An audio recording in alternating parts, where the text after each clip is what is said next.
Chapitre 8. Début de transcription. Merci. Quand cet incident a-t-il eu lieu? Il y a 26 ans. À l'intérieur du palais? C'est une information classée secrète. Ah, J'en ai gardé le souvenir parfait. Saviez-vous cela? Rien depuis le jour où je me suis éveillé après avoir été élevé vers ce nouvel état ne m'est sorti de la mémoire. Les noms, les visages, les actes, ils sont tous très clairs, aussi réels que lorsqu'ils sont entrés dans ma vie. Mais même si les choses n'étaient pas ainsi, je me souviendrai de ce jour avec une clarté absolue. Il s'est imprimé sur mon esprit comme marqué au fer. Je vois ces événements dans mon sommeil. Même lorsque je suis éveillé, la sensation n'est jamais très loin. peut-être pourrions-nous reprendre du début? J'étais avec le sigillite, le seigneur Malcador. Nous discutions précisément du même sujet que vous avez soulevé. Vous vous souvenez certainement de mes craintes au sujet des Kataegis pendant la campagne de Molandsen.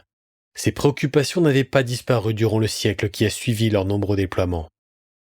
Nous avions depuis conquis une grande partie du globe et les guerriers tonnerres se chargeaient du plus gros des combats, n'allaient donc pas penser que nous ignorions quel était leur sacrifice. À l'époque, il était largement considéré que tout ce qui pouvait être perfectionné l'avait été. Un guerrier tonnerre représentait une proposition effrayante en soi. Ses armes et son armure étaient presque aussi bonnes que celles de la Legio Custode. Leur nombre s'était accru rapidement grâce à des améliorations apportées aux méthodes de culture de gènes employées ici et sur d'autres sites. Mais cela ne suffisait pas, ils demeuraient instables. Du primarque au néophyte, ils pouvaient craquer soudainement, ou perdre l'esprit, ou simplement arrêter de réagir aux ordres. Ce n'était pas simplement une question d'ordre pratique pour nous.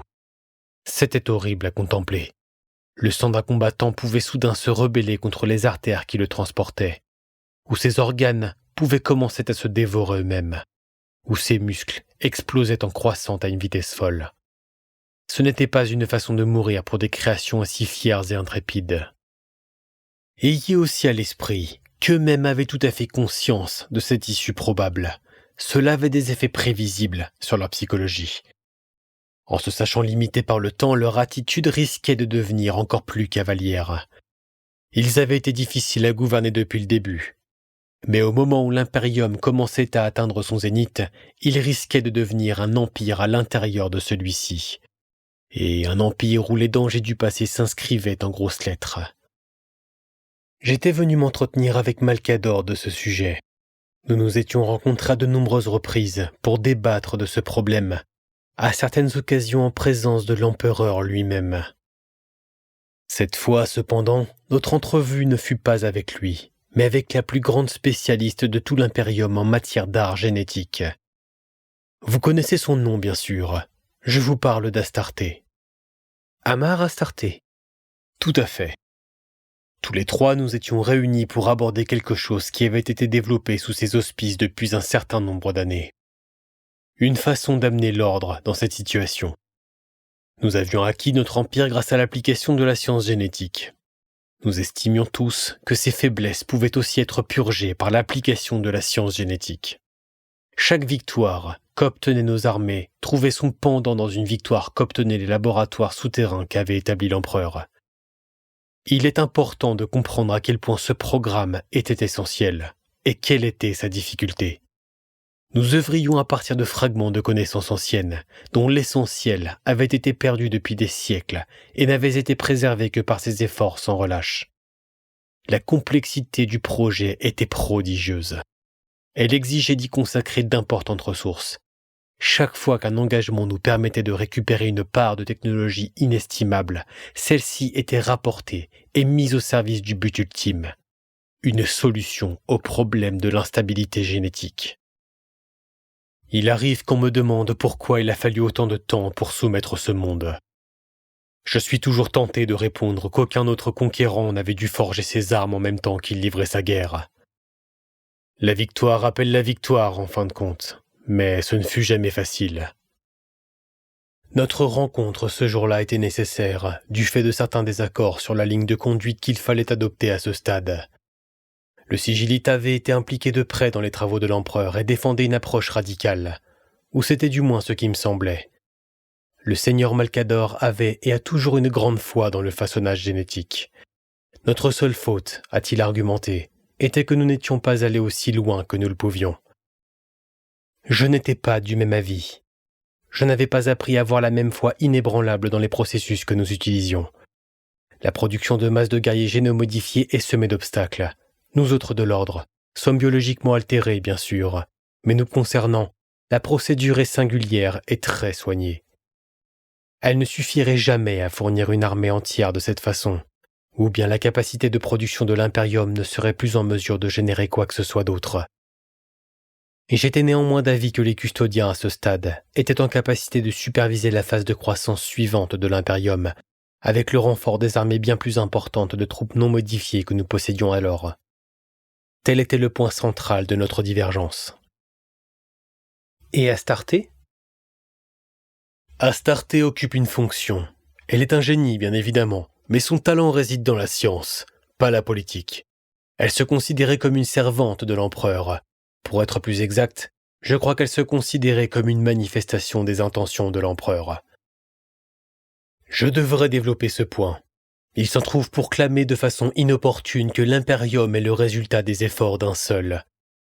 D'un être extraordinaire, bien entendu, néanmoins d'une entité isolée. C'est une supposition profondément dangereuse. Comme nous l'avons vu par nous-mêmes à de nombreuses occasions, une fois que le culte de l'individu atteint un certain point, il devient difficile de ne pas lui prêter les attributs d'une divinité. Cela a toujours été un risque, considérant tous les démagogues que Terra a connus par le passé, et l'empereur prenait donc bien soin de répartir les devoirs entre ceux capables d'appréhender sa vision. Son plus grand don, je crois, est d'être ouvert au potentiel de ceux qui le servent. Il tire une grande satisfaction des esprits intelligents et protégera ceux en qui il perçoit des facultés. L'Imperium est ainsi le produit de nombreux esprits, œuvrant tous vers une même vision. Astarté est l'un de ceux-là. Hormis l'empereur lui-même, nulle autre personne vivante sur ce monde ne comprend mieux quel est le trajet de la manipulation génétique. Nous n'avons jamais été proches dans nos discussions, du fait de nos fonctions respectives, mais je ne m'en laisse remontrer par personne dans l'admiration que j'ai pour elle. Quel a été le résultat de votre entrevue ? Il n'y a pas eu de résultat. Elle fut interrompue avant que nous ayons pu atteindre une conclusion. Vous avez l'air d'hésiter. Souhaitez-vous continuer ? Nous arrivons au moment qui est gravé dans mon esprit. J'étais en train de réfléchir à la meilleure façon de vous l'exposer. Imaginez-vous, nous étions loin en sous-sol, dans les fondations de ce qui devient actuellement le palais intérieur. Le cœur de nos opérations s'est toujours trouvé là, et une bonne partie demeure d'accès restreint. Ce domaine est celui du sigillite, même s'il n'en a pas le nom. Son ordre d'antan a fouillé cet endroit et l'a peuplé de ses artefacts. D'autres salles ont été creusées, à proximité immédiate des cavernes plus anciennes. Pour une bonne part, ce fut afin de permettre l'accès à toute la machinerie qui s'y trouve, et pour laquelle le sigillite a joué un rôle essentiel dans sa préservation. Autrement, il me semble que le symbolisme a joué un rôle encore plus important. Tel que nous voyons les choses, nous étions en train de ressusciter l'humanité. Nous avons donc débuté au plus près de ces vestiges les plus anciens. Il y avait encore d'autres endroits, certains dont seul l'empereur avait connaissance, certains qui nous étaient tous familiers, certains étaient proches, d'autres très éloignés, mais tous choisis pour les nécessités du grand projet. Il y avait un autre site que je ne peux pas vous révéler encore de façon précise, en vous disant seulement qu'il se trouvait loin d'ici. Si loin que quand les alarmes ont commencé à sonner, nous étions très loin de là où il aurait fallu que nous soyons. Je me suis souvent demandé si les choses auraient été différentes si je m'étais trouvé plus près. Je pense que Malcador s'interroge de la même manière. Et c'est une source de culpabilité pour nous deux que de ne pas avoir été là. Cependant, l'empereur se trouvait en plein à cet endroit, et si lui n'a pas pu intervenir avec succès, il faut croire que personne n'aurait eu la puissance d'empêcher ce qui s'est produit. Nous avons réagi aussi rapidement que nous avons pu, comme si nous étions une tempête. J'ai mobilisé tout ce que j'ai pu de la Legio, et nous nous sommes rués vers ce complexe interdit. L'idée d'être discret ne nous effleurait même plus. À ce moment-là, nous avons déchiré les cieux pour atteindre notre destination. Malcador est venu avec nous, ainsi qu'Astarté. Je me souviens que je désespérais de ne pas être plus rapide. Je pense être arrivé aussi près que je ne le serai jamais d'éprouver la peur. Pas pour moi, mais pour quelque chose de plus grand. Le temps pour nous d'arriver, l'installation entière était plongée dans la confusion. Les murs se brisaient, les plafonds s'écroulaient. Des renforts architecturaux qui avaient pris des années à concevoir étaient en train de se tordre sous des charges soudaines. Il y avait des corps partout, des techniciens, des artificiers, des ouvriers mécaniques. Même des custodiens avaient été tués, par des moyens que je ne comprenais pas, car leurs armures étaient encore intactes. Bientôt nous nous sommes retrouvés très loin sous terre, couverts de poussière grise, à nous battre contre l'obscurité et la fumée. Les salles étaient d'une taille considérable. Des dizaines de milliers d'individus travaillaient dans ces installations, tous sous le voile du secret le plus strict. Et les survivants paniquaient, piégés dans les corridors comme du bétail à l'abattoir. L'empereur ne m'était pas visible, mais je comprenais pourquoi. La structure entière de cet endroit avait été endommagée de manière critique, et il la maintenait. Même si je ne pouvais pas déterminer l'endroit précis où il se trouvait, sans lui, les chambres auraient été étouffées sous les décombres. C'était une sensation étrange que de se déplacer dans un volume d'espace physique entièrement imprégné de la présence de l'empereur.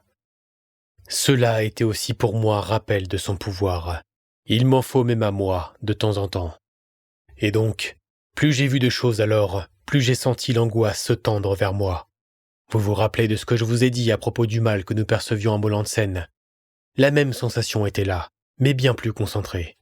J'ai vu des soldats chevronnés vomir du sang ou se fracasser la tête contre les murs. Tous les lumens se vacillaient en projetant leur clignement sur les taches de sang.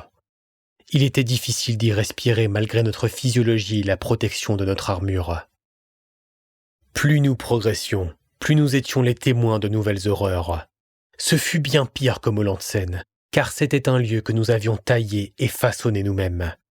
Un lieu qui était jugé sûr, aussi sécurisé que des mortels pouvaient le rendre. Ce fut une autre leçon pour nous.